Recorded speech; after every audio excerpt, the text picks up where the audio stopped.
Everyone, thanks for joining. Today, we're going to continue our contract management Gen AI series, and we're specifically going to talk about automating how deals get graded with a view to providing leaders with a bird's eye view of the inventory. That's where we're headed. So the lesson plan objectives, we're going to automate the grading of deals against world-class standards that have been built up over several years. And second, we're going to do that in a way to provide leaders with a bird's eye view of the deal portfolio.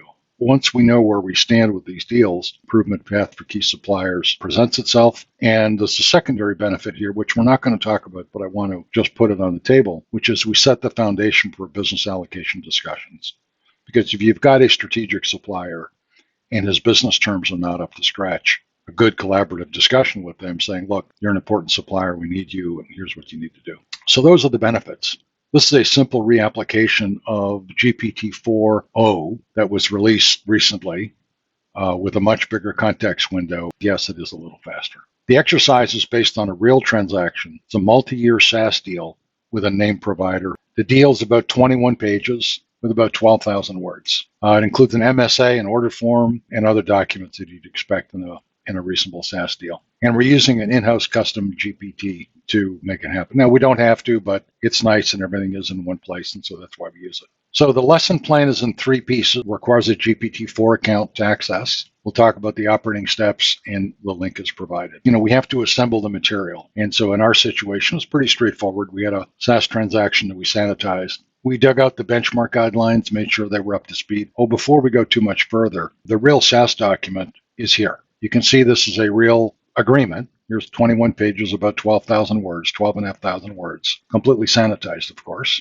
We have our benchmark guidelines, which are here, and then we have our query instructions, which are here. Those are the three buckets of information. They are assembled and maintained in the custom site, and it'll execute according to the query instructions. We have about 10, but we'll explicitly go through 6 or 7. I won't drag you through all of them. Then we'll come back, we'll do an after-action review, and we'll look at some next steps. Okay, so here's the site as you'll see it. I'm going to go in through the back door, and let's just check the configurator for a second. So we're going to keep this one very simple, and we're going to point it to this document. Here's the ISV that we talked about, and here are the deal summary guidelines.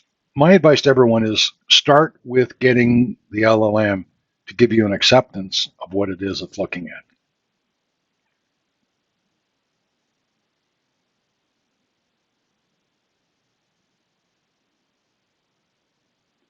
So here it's gone through and it's giving us the deal provisions, warranty.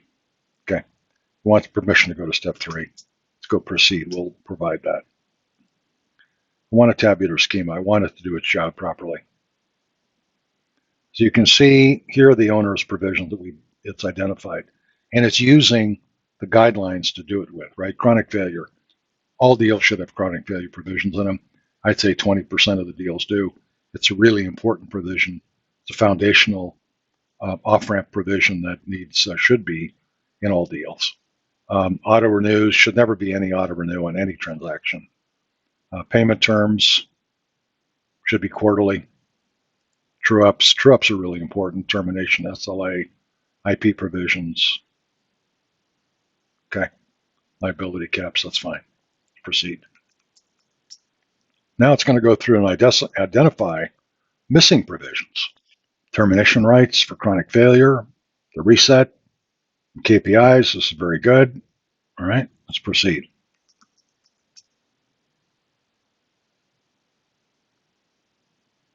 Okay, but finally, after being a little irritated with it, it's finally providing our estimated costs here, which is what it should have done initially. Okay. Fine, 40% discount, that's about right. Let's go to the next one. All right, now it gets interesting.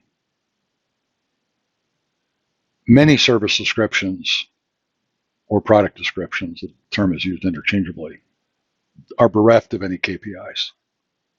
And that's done very deliberately because they have a warranty provision that basically absolves them of everything. So all service descriptions should have KPIs in them. It's very hard to claw that out of the suppliers, but all service descriptions should have KPIs or product descriptions. I'd say 15 to 20% of the suppliers do. Most do not. This one I couldn't ever get decent service description KPIs out of them.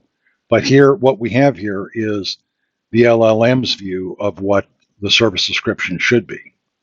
Look at that. We've got accuracy, through processing throughput, more accuracy, availability, customer sat. Very good. They've done a good job here. SLAs. Okay. Most SaaS deals will have uptime and maybe response time. So most SaaS deals will have 10, maybe 20% of what's really needed. They almost never have credits. I'd say 10% of the deals actually have credits. So you need to have a proper range of SLA KPIs. Associated with that are credits. That's just a best practice. So here it's going to give us, benchmarking is maybe not the correct term, but what we're getting here is that in net unit price, as we increase quantity, what could we expect as a declining unit price? So if you're getting, if you're buying 500 licenses, here's an example of the unit cost. You're buying 10,000, your per seat cost is going to drop. Proposed redline draft. So now what it's gone through, fix missing provisions, mitigate, suggest changes. So it's actually chronic failure. It's suggesting actual chronic failure text here, which is perfect. Perfect. Very good.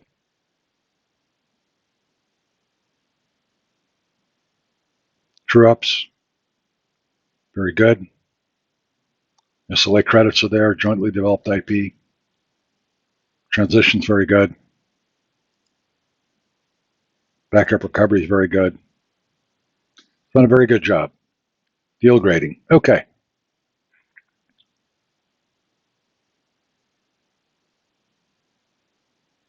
The chronic failure definition clearly was not there. So we've got the before and the after.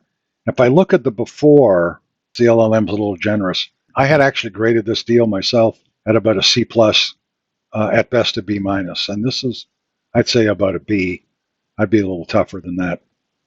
I want to get this thing in the habit of providing tabular summaries, and it seems to resist. So I think this is a little more concise for the leaders. Okay, bang, we're done. Okay, it's going on to provide the grades. Very good. It's much better summary. It's an excellent summary. And so how long did that take? 10 or 15 minutes, right? Once we have the deal and we have our deal summary, we're good to go. Okay, let's go back to our lesson plan now. Let's go do our after action review.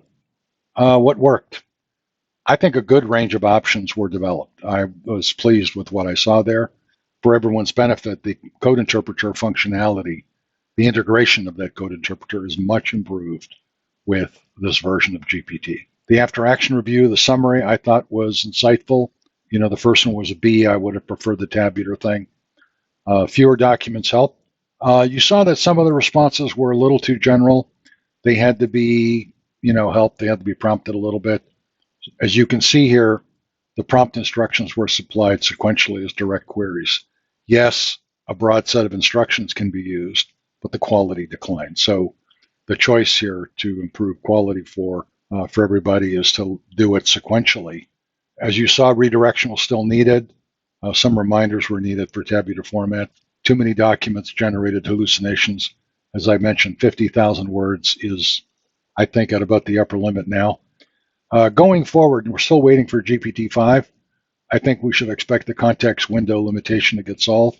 And I think agents are going to improve to the extent that, in other words, it'll be able to develop a strategy to solve a particular task, as opposed to having a set of structured queries. And so this is from a chap by the name of Jan LeCun, who is a Turing Award winner. He's a brilliant, brilliant guy. His attitude is, yeah, things are great, but you know what? There's some things that still can't do. The ability to reason and plan is one of them. My sense, though, is that progress is being made on all fronts, and we'll get some of this probably sooner rather than later. Some next steps. I think, what I'd suggest is let's go pick a deal. Let's go figure out what the baseline is and what the bogey that We want to prove that this will work on your deals. So why Connect Analytics and why now? What I'd say is that most practitioners, and I'll avoid naming names, are focused on daily management efficiencies. What you're seeing here is, and the intent is to improve the capability of the practitioners. We need to simply give people the tools to grade the deals to enable the leaders to have a much better bird's eye view of the environment. Thanks, everyone. Talk soon. Bye-bye.